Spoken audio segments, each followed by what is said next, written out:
여러분들에게 봉독해드린 사도행전 19장 1절부터 7절까지 말씀을 본문으로 해서 너희가 믿을 때에 성령을 받았느냐? 라는 제목의 말씀으로 여러분과 같이 은혜를 나누고자 합니다. 지난 수요일 저녁 우리들의 성경 여행은 바울 사도가 이제 2차 전도 여행을 모두 끝내고 그를 파송했던 수리아의 안디옥으로 돌아가는 그 광경을 보았습니다. 참 바울이 고집이 보통이 아닌 것이 1차 전도 여행 때부터 2차 전도 여행 때도 계속해서 아시아로 가고 싶은 열망이 있었는데 하나님께서 허락하지 않으셨어요. 1차, 2차 전도 여행을 떠날 때 우리가 사도행전 13장에서 본 것처럼 하나님께 완전히 의탁되고 헌신되어진 하나님께 바쳐진 그런 서원된 하나님의 종의 개념으로서 일종의 나시린의 개념으로 구별되어서 하나님께 바쳐진 그런 일꾼으로 쓰임을 받아온 바울은 이 나시린의 규례를 따라 서원을 할 때 하나님 앞에 머리를 깎지 않기로 결정했었던 이 약속이 이 2차 전도 여행에서 이제 모두 끝났다라고 하는 것을 하나님 앞에 이제 고백하는 그런 개념으로 겐그레아에서 머리를 깎아버렸습니다. 겐그레아에서 머리를 깎음으로써 이제 하나님께서 하라는 대로 무조건 복종해야 했던 나시린으로서의 모든 서원은 이제 끝났으니까 이제는 제가 진짜 가고 싶었던 곳으로 한번 가보겠습니다. 그게 바울의 생각이었던 거예요. 그래서 2차 전도여행을 마치고 수리아의 안디옥으로 가기 전에 에베소에 들려서 그토록 소원했던 소아시아의 에베소에 들려서 그 에베소 지역을 둘러보고 주님의 뜻이면 내가 다시 너에게로 돌아오리라 이렇게 약속을 하고 에베소를 떠나는 그런 장면을 우리가 이제 지난 수요일 저녁 2차 전도 여행을 끝맺으면서 같이 우리가 나눈 바 있습니다.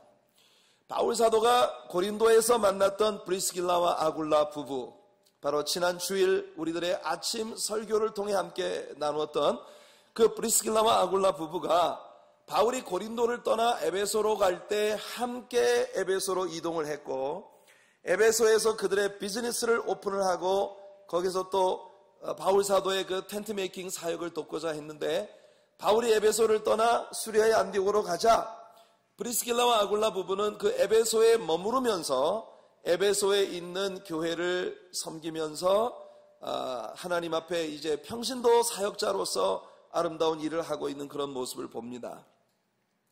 바울 사도가 수리아의 안디옥에 갔다가 다시 이제 윗지방으로 다녀.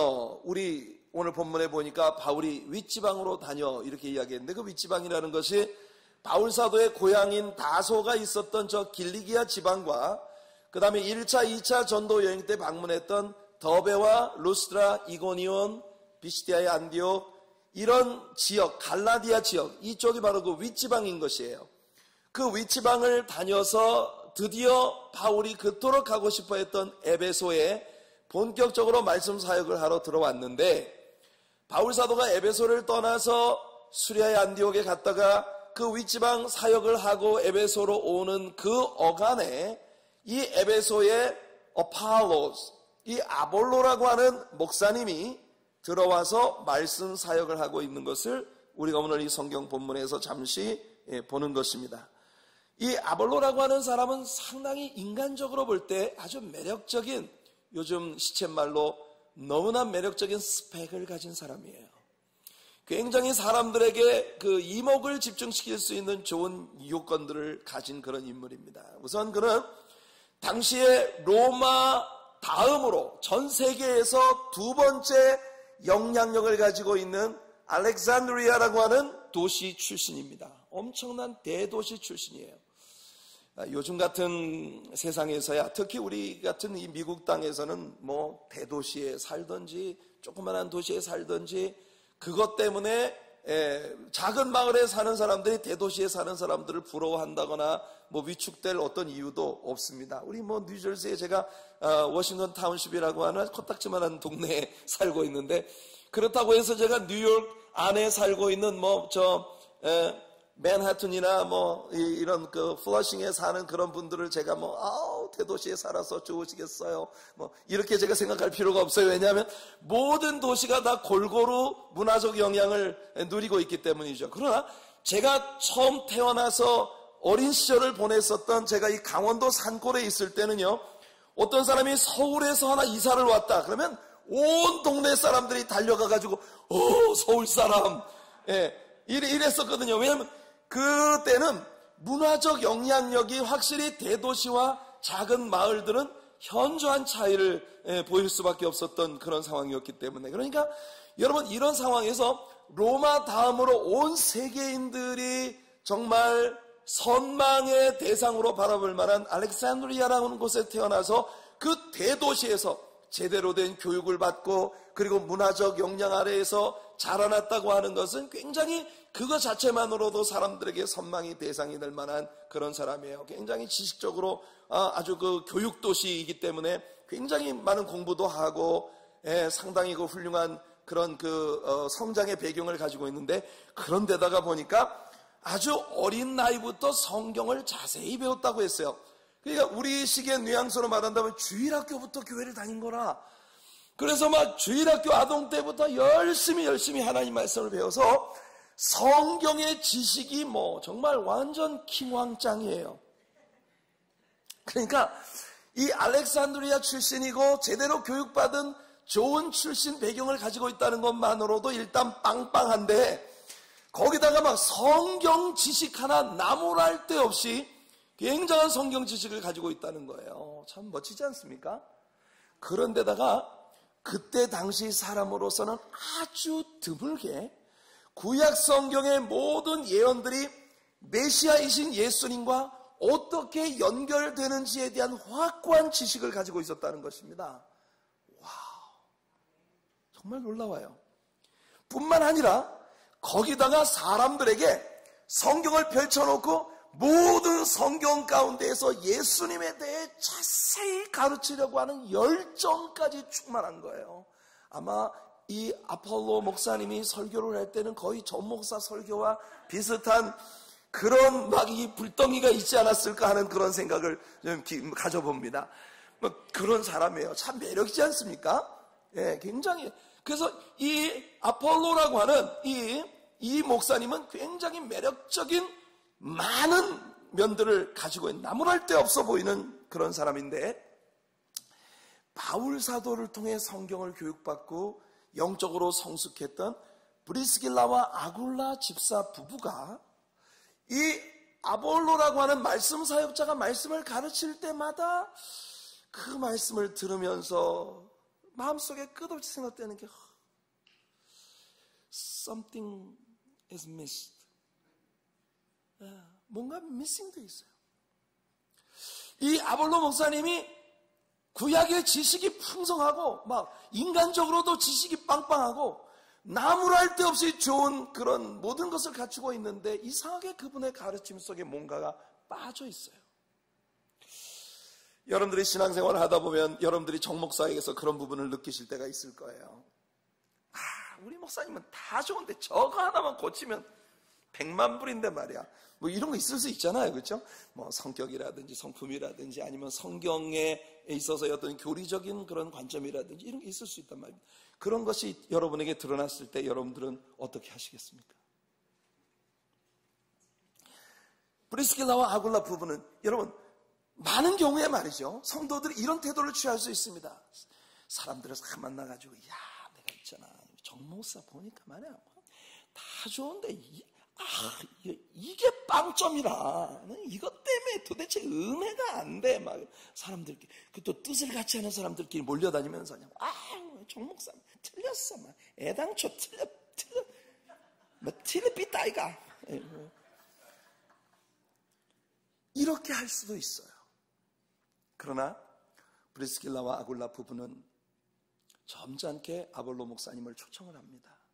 성경은 자세하게 그 부분을 우리에게 얘기해주고 있지 않지만 제가 생각할 때는 분명히 아마 근사한 식사에 한번 초대를 해서 아볼로 목사님과 개인적인 그런 펠로십을 가지는 그런 기회를 만든 것 같아요. 그래서 아볼로 목사님을 한쪽에 데려다가 성경책을 펼쳐놓고 아볼로 목사님에게 이 평신도인 브리스길라와 아굴라 집사 부부가 성경을 가르쳐 주는 거예요. 목사님 다 좋은데 목사님 여기다가 제가 보니까 지금 목사님이 딱 알고 있는 게 세례 요한의 세례까지 거기가 끝이에요. 근데 진짜 중요한 거고 세례 요한의 세례 이후에 세례 요한이 뭐라고 했습니까? 내 뒤에 오시는 이가 있는데 나는 그분의 신들매를 신발끈도 들기에 감당치 못하겠다. 나는 너희들에게 물로 세례를 베풀지만 그분은 불과 성령으로 세례를 주시는 분이시다 했잖아요. 그랬죠. 그분을 제가 압니다. 아볼로 목사님이 구약에 있어서 모든 선지자들의 예언들이 가리키는 그 메시아에 대해서 열심히 가르치고 계셨는데 그 메시아가 바로 세례 요한에게 세례를 받으시고 그리고 이 지상의 모든 사역을 하시고 십자가 위에 우리 죄를 대속하기 위해 죽으시고 사흘 만에 부활하시고 승천하시면서 제자들에게 약속을 하시기를 너희는 내게 들은 바 아버지 약속하신 것을 기다려라. 그 능력을 받기 전에 예루살렘을 떠나지 말아라. 그 약속하셨던 보혜사 성령을 부어주심으로 말미암아 이 땅에 교회가 탄생되고 이 복음의 역사 안에서 놀라운 성령의 역사가 지금 밀물같이 온 세계를 휩쓸고 가고 있는 중입니다. 와우. 여러분, 아볼로 목사가 이런 태도를 취할 수 있었습니다. 아니 우리 감히 건방지게 성도가 목사를 가르치려고 들어? 뭐 이런 경우가 다 있어 진짜 이러고 팍 하고 가버릴 수도 있어요. 그러나 이 아볼로 목사님 역시 브리스길라와 아굴라 집사님 부부에게 자신이 아직까지 배우지 못한 그 부분에 대해서 자세히 알고 그때로부터 아볼로 목사님은 정말 금상첨화예요. 그 좋았던 모든 요건들 위에 브리스길라와 아굴라를 통해서 나눈 그 성경의 더 한층 깊은 지식이 아볼로를 위대한 하나님의 사역자가 되게 만듭니다. 그래서 훗날 아볼로는 고린도로 들어가게 되는데 그 아가야 지방에 엄청난 영향을 미치는 그런 인물이 되어서 바울이 나중에 고린도에 쓴 편지를 보게 되면 이 고린도 지역에는 어떤 사람은 나는 바울에게 속했다, 어떤 사람은 나는 아볼로에게 속했다 라고 하는 사람들이 나올 만큼 그 고린도 지역의 크리스티아니티에 굉장한 영향을 미친 인물이 되었다는 거예요. 아름답지 않습니까? 여러분, 우리들이 그런 사람들이 될 수 있기를 바랍니다. 네, 여러분 정 목사와 여러분과의 그런 릴레이션십이 그렇게 건강하게 세워질 수 있게 되기를 바라요. 참 멋지잖아요. 나중에 아볼로가 아가야 지방으로 떠나고자 하나님의 부르심을 받고 고린도로 가겠다고 할 때에 브리스길라와 아굴라는 고린도에서 온 사람들이잖아요. 그렇죠? 지난주에 우리가 말씀을 통해 배운 건 고린도에서 바울을 만났던 거 아닙니까? 바울이 고린도를 떠나 이 에베소로 올 때에 함께 왔잖아요. 그러니까 고린도에 브리스길라와 아굴라는 지인들이 많았습니다. 사업상 관련을 가지고 있는 부자들도 있었고 그 다음에 바울과 함께 신앙생활을 할 때 알았던 신앙이 좋은 크리스찬 친구들이 많이 있었으니까 이 아볼로 목사가 떠날 때 브리스길라와 아굴라는 편지를 썼어요. 고린도에 있는 자기 친구들에게 이 편지를 가지고 가는 이 아볼로 목사님은 굉장히 훌륭한 목사님이에요. 당신들이 이분을 영접해서 후하게 대접을 해드리고 그리고 이분이 말씀 사역을 하는데 필요한 모든 필요를 채워주며 좋은 지원자들이 되어주십시오. 그래서 아볼로는 고린도로 떠나게 된 것입니다. 그 아볼로가 고린도로 떠나고 그 후에 바울이 윗지방으로 다녀 에베소에 들어오게 된 거예요. 그림이 그려지지요?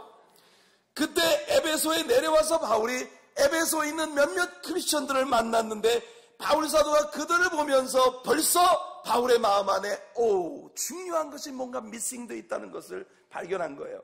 그래서 바울이 직선적으로 그들에게 물은 질문이 바로 그겁니다. 너희가 믿을 때에 성령을 받았느냐 하는 것이요.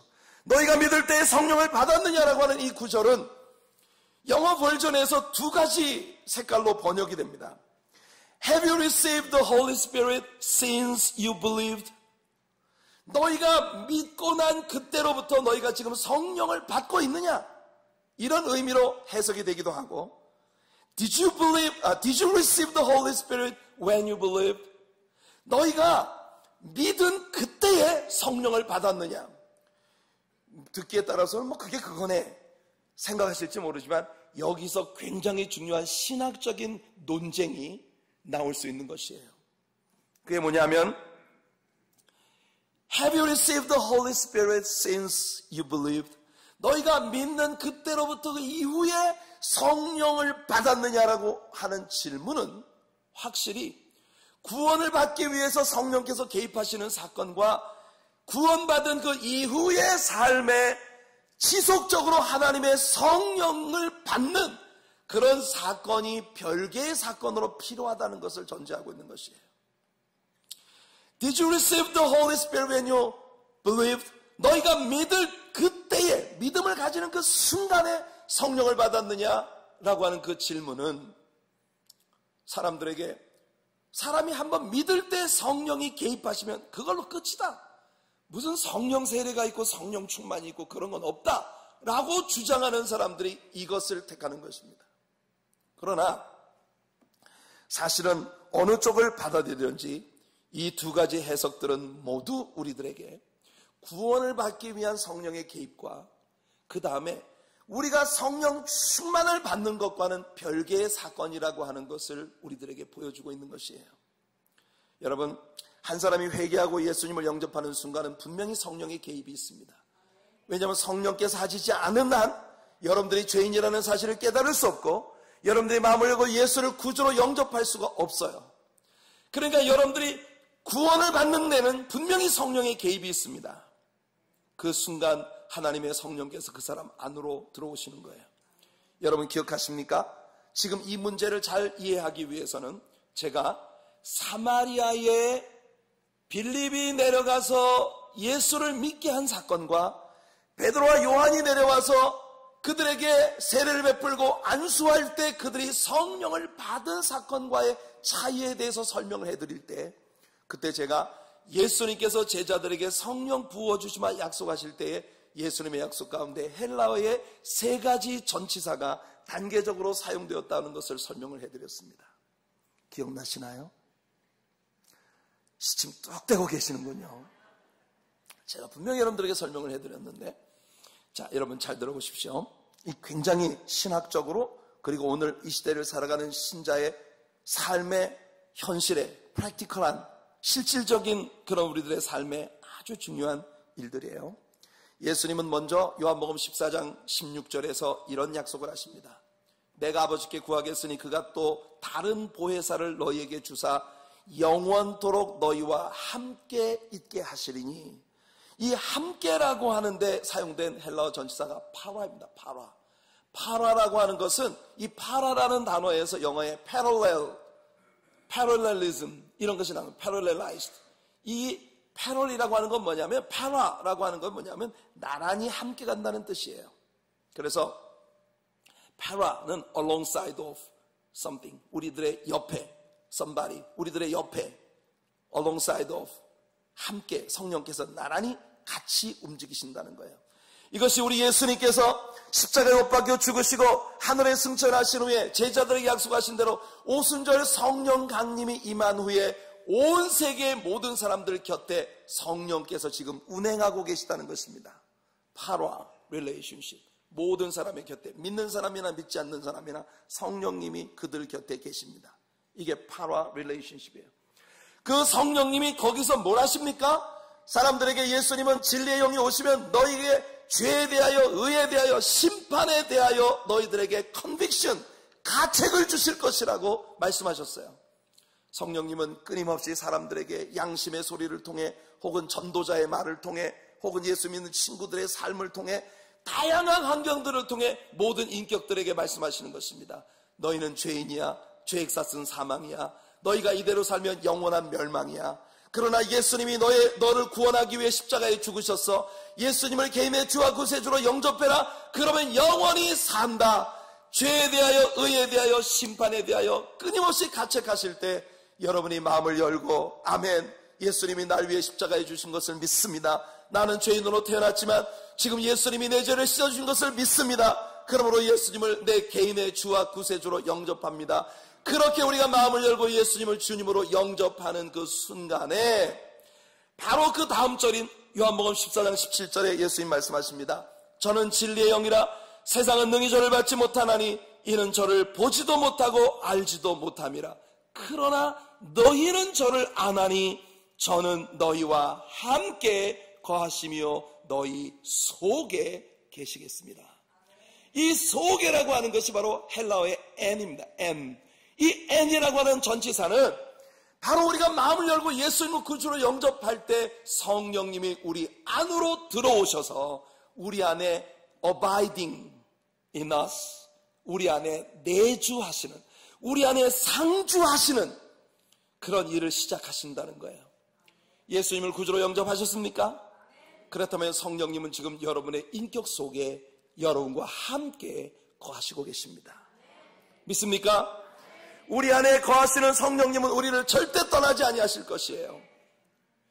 왜냐하면 예수님께서 아버지께서 내게 주시는 자를 내가 결단코 뺏기지 아니하리라 말씀하셨고,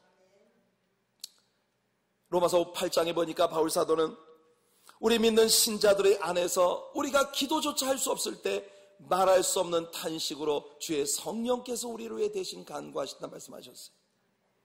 성령님은 오늘 우리 안에 계십니다. 그리고 요한은 분명히 말했어요. He that is in us is greater than he that is in the world. 우리 안에 계신 이가 세상에 있는 자보다 크시니 사단은 절대로 주의 영이 계신 곳에 틈탈 수 없어요. 구원받은 우리 모든 신자들의 영혼 속에 주의 성령님이 거주하시고 계십니다. 그러므로 한 번 구원받은 신자는 절대로 그 구원을 빼앗기지 아니할 것이에요. 이것이 바로 존 칼빈이 이야기한 칼빈주의의 5대 개요 중 5번째 포인트입니다. Perseverance of the saints, 성도의 견인. 한 번 구원받은 신자는 그 구원을 절대로 빼앗기지 않는다. 왜? 우리 안에 성령님이 거하시기 때문에. 구약의 신자로서 사울에게는 한순간 성령이 감동을 주시다가 어느 순간 성령이 들어가고 성령이 떠나가고 악신이 들어와서 그를 부리기 시작했어요. 그렇기 때문에 다윗도 시편 51편에서 주의 성령을 내게서 거두지 말아달라고 하나님 앞에 구해야만 됐었던 것입니다. Take not thy spirit from me. 내게서 주님의 성령을 가져가지 마십시오. 그러나 신약 시대의 성도로서 우리는 오순절 성령양님 이후로 하나님이 주신 예수님으로 말미암아 주신 이 약속이 우리가 예수님을 구주로 영접하고 성령님이 우리 안에 들어오시면 그분은 절대로 우리를 떠나지 않으신다는 거예요. 그러나 중요한 건 성령님이 우리 안에 내주하시지만 많은 경우에 우리의 전 인격이 성령님께 지배를 받지 않는 신앙생활을 계속하고 있다는 것입니다. 성령님은 우리 안에서 끊임없이 우리를 권고합니다. 성경 공부 좀 해라. 성경 공부 좀 해라. 바빠요. 소도 사야 하고요. 밭도 사야 하고요. 시집도 가야 되고 장가도 가야 되고 데이트도 해야 되고 121가지 이유가 있어요. 그래서 우리가 하나님의 성령께 온전히 이해되지 않은, 성령님께 완전히 순복하지 않는 그런 삶을 살아갈 때에 여러분, 우리들의 삶은 성령의 능력이 나타나는 삶이 될 수가 없는 것입니다. 그래서 예수님께서 제자들에게 약속하신 세 번째 성령님과의 릴레이션십이 있는데 그것이 뭐냐면 바로 에피 릴레이션십입니다. upon 릴레이션십. 사도행전 1장 8절에서 오직 성령이 너희에게 임하시면 너희가 권능을 받고 예루살렘과 온 유대와 사마리아와 땅끝까지 이르러 내 증인이 되리라 하실 때 성령이 너에게 임하시면 하는데 우리말에 번역되지 않은 단어가 있어요. 그게 바로 upon, 헬라어의 epi입니다. When the Holy Ghost come upon you, 성령께서 너희 위에 임하실 때에, 그 위에라고 하는 것은요, upon이라고 하는 건 단순히 above something, 무엇의 위에라고 하는 위치적인 개념이 아니에요. 이 위에 뭐가 있는데 그게 이 안에서부터 넘쳐 흐른 거예요. 이 내면과 관계가 있어요. 이게 upon입니다. 이게 epi예요. 그러니까 이건 뭘 말하냐면 하나님의 성령께서 우리의 전 인격을 꽉꽉 채우고 내게서 흘러 넘치시는 순간이에요.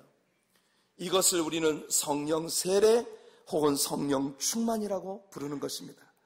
요한복음 7장 37절로 39절에 예수님 말씀하십니다.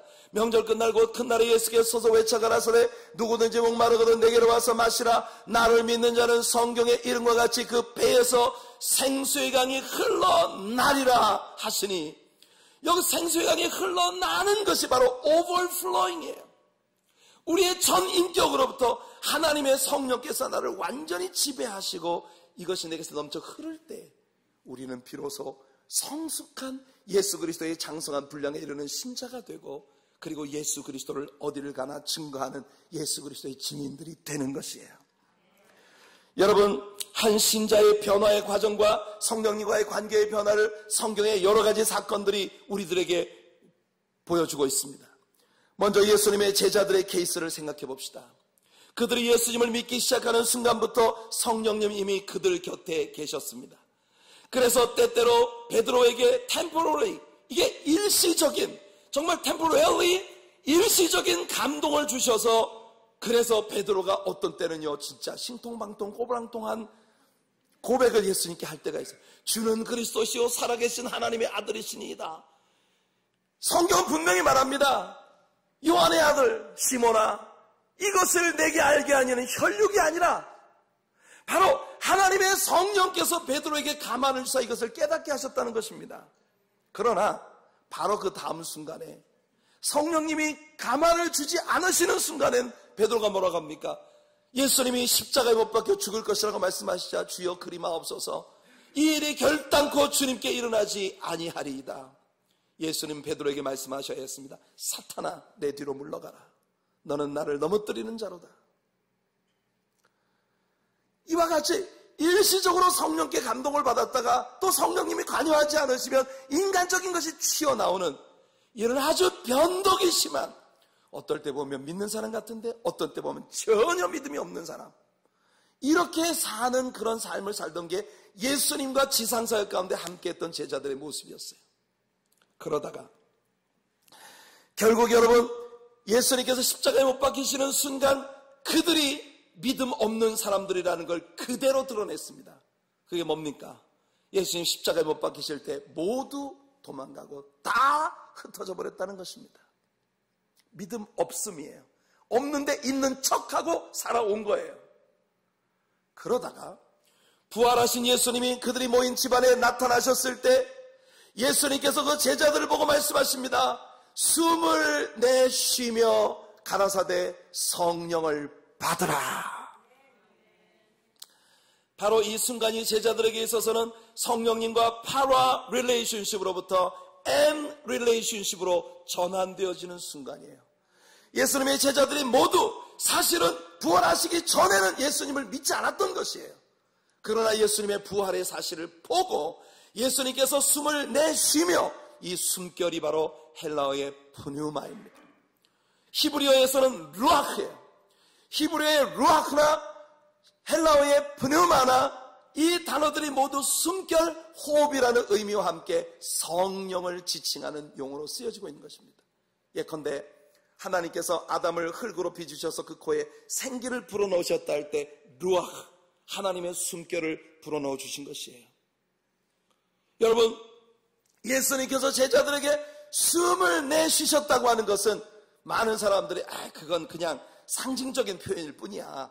그러나 저는 예수님께서 행하신 모든 일과 예수님이 선포하신 말씀들 중 어느 것도 무의미한 것은 없다고 믿습니다. 예수님이 제자들을 향해 숨을 내쉬면서 성령을 받으라 하실 때 제자들은 부활하신 예수님을 보고 비로소 완전한 믿음으로 예수님을 확고히 믿기 시작하는 순간을 맞이하게 된 것이에요. 파라 릴레이션십에서 M 릴레이션십으로 전환이 되어진 것입니다. 그러다가 그 제자들이 예수님의 약속대로 한 곳에 모여 오순절이 올 때까지 다 같이 기도에 전념하고 있을 때 마침내 날이 이르자 하나님께서 그들에게 성령을 부어주심으로 드디어 모든 것이 준비되고 주님께 모든 것을 이어하고 이제 주님께 순복하기 위해 능력이 비움받기를 원하던 제자들에게 에피 릴레이션십이 시작이 된 것입니다. 할렐루야! 이때부터 제자들이 방언을 말하기 시작하고 그들 안에서 놀라운 역사들이 나타나기 시작하며 바로 안진뱅이를 일으키고, 그리고 놀라운 사람들의 시선이 자기들을 향할 때 I didn't do it, he did it. 우리가 한 것처럼 왜 우리를 바라봅니까? 그분을 바라보십시오. 영광을 예수님께 돌리고 마침내 십자가에 거꾸로 달려 죽음을 당할 때까지 각자가 이 사도들이 모두 우리 하나님께 완전히 헌신되고 바쳐진 열정이 가득한 삶을 통해 우리 주님께 그들의 삶을 바칠 수 있었던 것이에요. 이것이 여러분 성령님과 신자들의 릴레이션십이 어떻게 전개되어지는가 하는 것을 우리에게 보여주는 것입니다. 우리가 8장에서 배웠던 사마리아 사람들의 변화도 마찬가지 아니었습니까? 예루살렘에 일어난 바울의 핍박으로 제자들이 흩어졌을 때에 여러분 그 중에 빌립이라는 사람이 사마리아에 들어갑니다. 빌립의 복음을 듣고 사람들이 예수님을 믿었어요. 그러나 아직 아무에게도 성령 내리신 일이 없다고 말합니다. 어떻게 해요? 여러분 파라 릴레이션십에서부터 엔 릴레이션십이 됐지만 아직도 그들에게 에피 릴레이션십이 시작되지 않았다는 걸 말하는 거예요. 베드로와 요한이 그들이 예수님을 믿었다함을 듣고 내려가서 예수 이름으로 세례를 주고 그들에게 복음을 가르치고 안수할 때 그들에게 성령이 임하였습니다. 할렐루야! 이것이 에피 릴레이션십으로 전환되어진 것이죠. 같은 일이 사실은 바울 자신에게도 일어난 것입니다. 바울 사도가 율법주의자로서 교회를 핍박하고 예수님을 그렇게 방해했지만 끊임없이 하나님의 성령께서 옆에 계시며 바울을 자극했었던 것을 나중에 바울의 서신들 속에 나타난 바울의 고백을 통해 우리는 배우게 됩니다. 여러분 파라 릴레이션십을 언제나 가지고 있었는데 언제 바울 속에 예수님이 들어오시게 되었습니까? 다메섹으로 내려가는 길에서 강렬한 빛 가운데 나타나신 예수님을 만났을 때 바울은 거꾸러져서 즉시 고백했습니다. My Lord, who are you? What can I do for you? 이 두 가지 질문을 통해 바울은 예수님을 만나고 그분을 나의 주로 모시기 시작한 거예요. And relationship이 시작된 것입니다. 그러나 예수님께서는 바울에게 가던 길로 계속 가라. 너에게 할 일을 가르쳐 줄 자가 있을 것이다. 그리고 아나니아를 그에게 보내셔서 아나니아가 그에게 안수할 때 눈에서 비늘 같은 것이 벗겨지며 성경이 선포합니다. 성령을 받는지라. 분명히 바울이 예수님을 영접할 때 성령님이 개입하셨지만 그 후에 아나니아에게 안수를 받을 때 성령을 받음으로 말미암아 완전히 바울은 자신의 온 삶을 하나님 앞에 바친 그런 하나님의 성령님과 에피 릴레이션십 가운데 있는 그런 사람으로 전환이 되었다는 것이에요. 여러분들은 지금까지의 설명들을 통해 한 사람이 구원을 받는 순간과 그 사람이 성령 세례를 받는 순간은 확실히 별개의 사건이라는 것을 깨달으시게 되었을 것입니다. 그렇다면 분명 오늘날 교회 다니는 신자들 가운데 구원은 받았지만 아직 성령의 능력을 체험하지 못한 신자들이 많이 있다는 것을 우리는 알게 됩니다. 중요한 사실은 신앙생활 가운데 그것이 보인다는 것이죠. 바울이 왜 에베소의 제자들에게 너희가 믿을 때에 성령을 받았느냐라는 다소 도전적인 이런 질문을 던질 수밖에 없었습니까? 그들의 삶 속에 뭔가가 결여되어 있는 것이 보였기 때문인 것이에요. 그래서 바울은 그걸 지적해 주는 거예요. 너희가 믿을 때에 성령을 받았느냐? 당연히 그들에게서 돌아온 대답이 뭡니까? 아니라 우리는 성령이 있음도 듣지 못하였노라. 여러분, 신자로서의 삶의 모습들 가운데 뭔가 2% 부족해. 뭔가 2% 부족한 게 보이는 거예요. 혹시 그들의 삶 속에 불꽃이 식어버린, 열정이 식어버린, 전혀 열심이 없는 신앙생활을 계속하고 있는 모습이 보였던 건 아닐까요? 오늘날 여러분 현대 교회 안에도 전혀 열심의 불꽃이 타오르지 않는 채 정말 냉랭하고 건조한 신앙생활을 지속하는 신자들이 너무나 많습니다. 얼마나 많은 사람들이 주일마다 교회에 오고 예배를 드리지만 예배를 드리는 그 시간마저도 지루하기 짝이 없고 예배를 끝내고 나서 꽁지가 빠지게 전문을 열고 나가는 순간부터 I'm not a Christian. 직장에서, 사업터에서, 가정에서, 개인적인 삶에서 전혀 예수님 냄새를 풍기지 않는 그런 삶을 일주일 동안 살다가 벌써 썬데이야. 또다시 교회에 오고 예배 드리고 돌아가고 끝없이 반복되어지는 기계적인 매너리즘에 빠진 건조한 그런 신앙생활을 지속하고 있는지, 어쩌면 그들의 삶 속에 신자라면 당연히 가져야 할 사랑이 결여되어 있었던 것은 아닐까요? 아십니까? 성령의 열매는 사랑입니다. 오직 성령의 열매는 사랑이라고 말하고 그 뒤에 따라오는 8가지가 모두 사랑을 설명하는 것이에요. 사랑 안에는 희락이 있습니다. 사랑 안에는 화평이 있습니다. 사랑은 오래 참게 만들어줍니다. 사랑은 온유합니다. 사랑은 절제합니다. 사랑은 인내하게 만들어줍니다.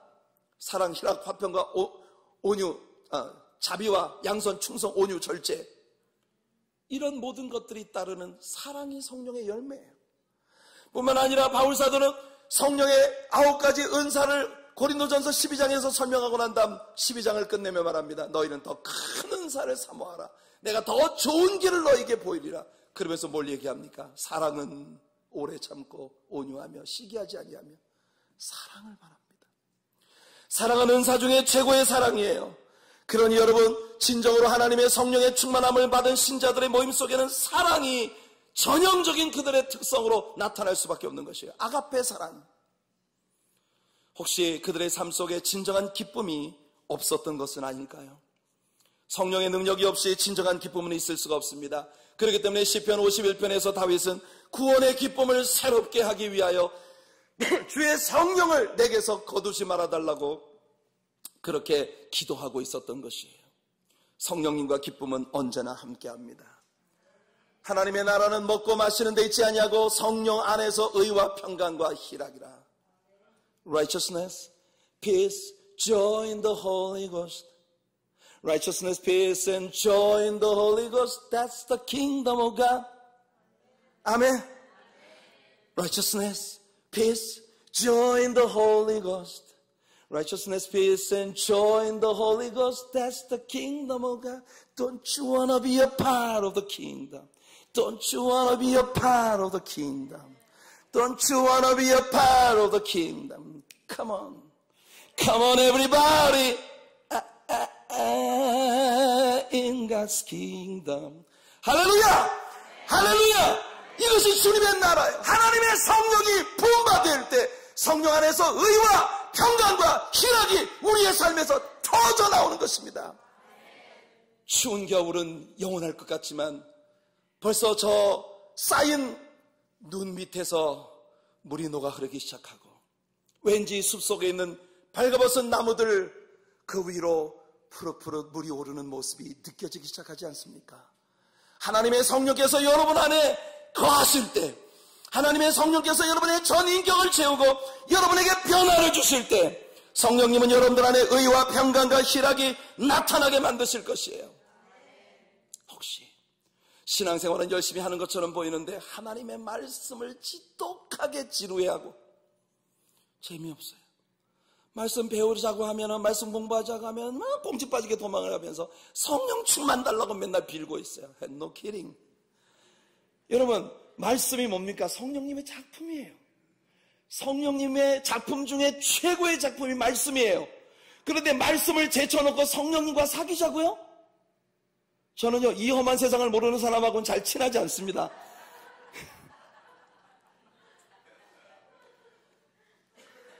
정 목사하고 사귀려면 적어도 정 목사의 작품은 좀 알고 어프로칭을 해야 되는 거 아니겠어요? 여러분, 성령님과 사귀기 원하십니까? 그분의 충만함을 받기 원합니까? 여러분, 왜 이들의 삶에서는 성령님의 결핍된 모습이 나타났던 것일까요? 이유는 자명하지 않습니까? 어팔로라고 하는 목사가 그들을 가르칠 때에 어팔로라고 하는 그 목사에게 결여되어 있었던 바로 그 미싱된 부분이 그 제자들에게도 그대로 미싱되어 있었던 것이에요. 그래서 바울사도는 여러분, 그들을 위해서 다시 예수의 이름으로 세례를 가르쳐 줍니다. 여러분, 중요합니다. 같은 제품이라도 말이에요. 어디서 만들어졌느냐? 굉장히 it matters. 삼성이라는 브랜드를 달고 나왔어도 뒤 딱지에 Made in China 라고 써있는 것과 Made in Korea 라고 써있는 것은요, way different. 정말 달라요. 그렇지 않습니까, 여러분? 내가 믿고 말이죠, 캐논 카메라를 샀는데 뒤를 딱 열어보니까 Made in Philippines. 얼마나 속상해요. 나 이게 일본 브랜드라고 믿고 샀는데 말이야. 같은 캐논이라도 틀려요. OEM 방식으로 생산을 해서 똑같은 디자인으로 똑같은 퀄리티의 그런 재료들을 썼을지 모르지만 누가 이것을 만들어냈느냐는 건 굉장히 다른 것이에요. 오늘 여러분, 예수님은 니고데모에게 말씀하십니다. 하나님께로부터 난 자. 할렐루야. 오늘 저와 여러분이 우리 하나님의 교회가 바로 하나님께로 난 자이기를 바랍니다.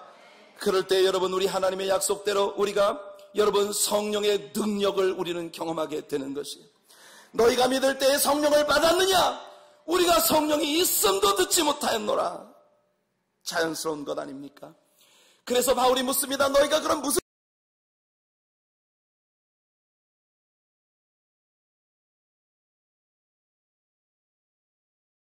합니다.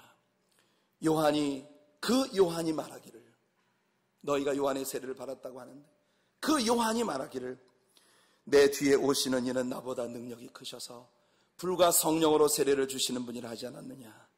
그분이 바로 예수님이시다. 놀라운 사실은 에베소 교인들이 말씀을 참 잘 배우고 순종하는 사람들이었다는 것이에요.